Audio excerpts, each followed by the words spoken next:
जय हिंद साथियों, आज की इस वीडियो के अंदर आज हम बात करेंगे इंडियन आर्मी के अंदर आर्मी एमईएस की भर्ती आई है। अब आर्मी एमईएस की जो भर्ती आई है 41,822 पदों पर यह भर्ती होने वाली है। अब ओवरऑल इसमें क्या क्या मांगा जाता है, इसका चयन प्रक्रिया क्या रहेगी, आपकी भर्ती कब से हो जाएगी, कब इसका एग्जाम होगा, और साथ ही में बात करते हैं इसका सिलेक्शन प्रोसेस क्या है और इसका नोटिफिकेशन कब तक आ जाएगा। अभी तक जो बात निकल के आई है वो सिर्फ वैकेंसी है आई है, किस पोस्ट के लिए कितनी वैकेंसी है वो सब चीजें मैं आपको इस वीडियो के माध्यम से जरूर बताऊंगा। बात करेंगे इसके सिलेबस के बारे में, क्या क्वालिफिकेशन है, क्या इसमें फिजिकल स्टैंडर्ड है, बात करते हैं मेल फीमेल अप्लाई कर सकती हैं या फिर नहीं कर सकती। मतलब सर आपके मन में जो भी डाउट है वो सब के सब इस वीडियो के माध्यम से एकदम दूर हो जाएगा। तो बात करते हैं 41,822 पद, मतलब बहुत पद होते हैं ये आर्मी एमईएस के अंदर। और आर्मी एमईएस में चलिएगा मैं बात करता हूं सबसे पहले एलिजिबिलिटी के लिए क्या क्या होगा, मतलब आपका जो एलिजिबिलिटी है वो क्या क्या रहने करता हूं। देखिएगा आपको पता होना चाहिए अगर आप आर्मी एमईएस की तैयारी कर रहे हैं तो कौन कौन से स्टेप हैं जिनको लेकर के आप इस भर्ती के लिए आवेदन कर सकते हैं। देखिएगा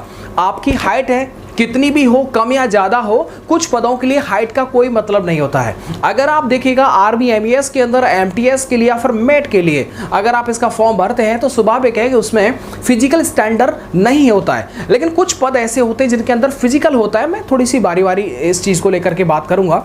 पहले मैं बात करता हूं इसमें चयन की प्रक्रिया क्या रहेगी। सबसे पहले सर आपको एक एग्जाम देना होगा और वो रिटन एग्जाम होगा। रिटन एग्जाम में क्या होता है कि आपके 4 सब्जेक्ट होते हैं। अब मान लीजिएगा अगर आपने मेट के लिए या फिर एमटीएस के लिए, मतलब आप देखिएगा एक मैं आपको डाटा मैं आपके सामने शेयर करता हूं जिसे लेकर के ये चीज़ें मेरे सामने रखी हुई हैं। देखिएगा अगर मैं मेट की बात करता हूं तो 27,920 पद है मेट के लिए।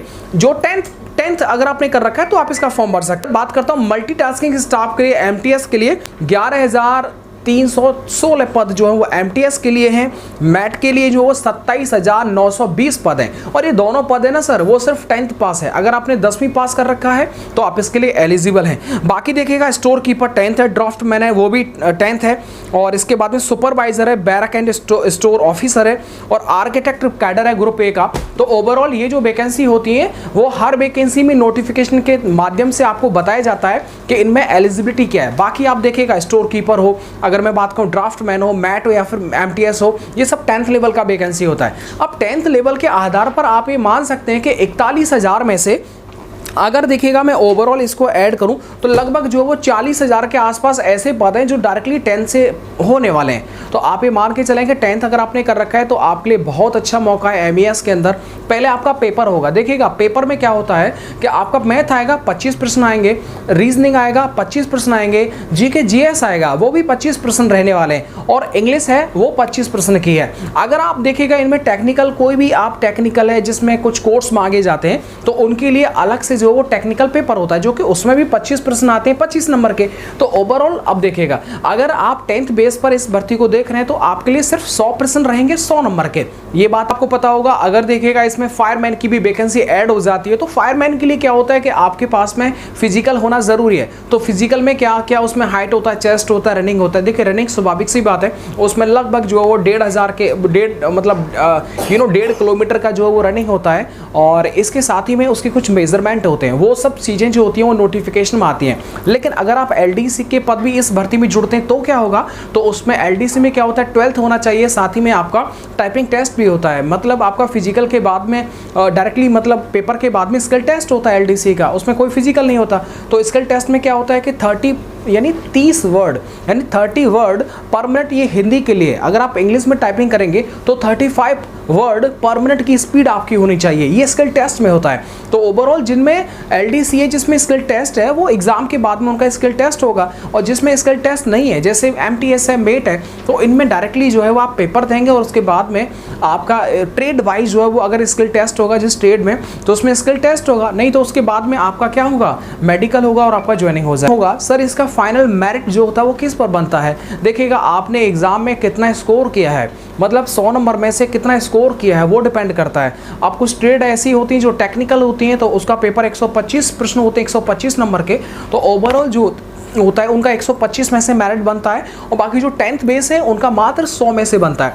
तो 100 में से आप जितना ज़्यादा स्कोर करेंगे उतना ज़्यादा आपके लिए बेनिफिट होता है। मतलब आपका रिटन एग्जाम पर बेस जो है वो आपका फाइनल मेरिट लिस्ट बनता है।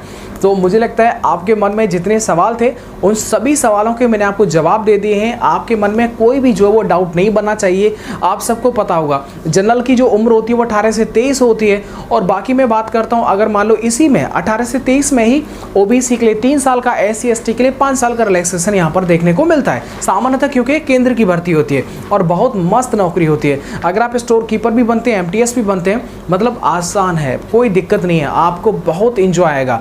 आप जो पढ़ रहे हैं वही सिलेबस जो है वो आपके इस पेपर में आने वाला है, बहुत अलग से चीज़ें नहीं पढ़नी है। तो उम्मीद करता हूँ आपके अंदर जान फूंकने का काम मैंने किया है, और आप सब जो तैयारी कर रहे हैं आपके मन में होगा सर इसका जो नोटिफिकेशन है वो कब तक आ जाएगा। देखिएगा ये जो रिक्तियां हैं ये डिपार्टमेंट के लिए भेजी गई हैं। अब डिपार्टमेंट इसे फाइनल करने के बाद में नोटिफिकेशन निकालेगा, मतलब आप ये मान सकते हैं इस पूरी प्रक्रिया में लगभग जो 3 महीने से ज़्यादा का समय आराम से लग जाएगा। तो आपका जो अगर इसका पेपर कंडक्ट होता है तो वो भी आपका सर्दियों में होने वाला है, नवंबर दिसंबर में। तो नवंबर दिसंबर में आपके अदर एग्जाम्स हैं जिनके आपके एग्जाम जो है अदर भर्तियों के भी पेपर आप दे पाएंगे। तो वही तैयारी इस भर्ती के लिए भी कारगर साबित होगी, और इसमें कोई भी नई अपडेट नहीं है।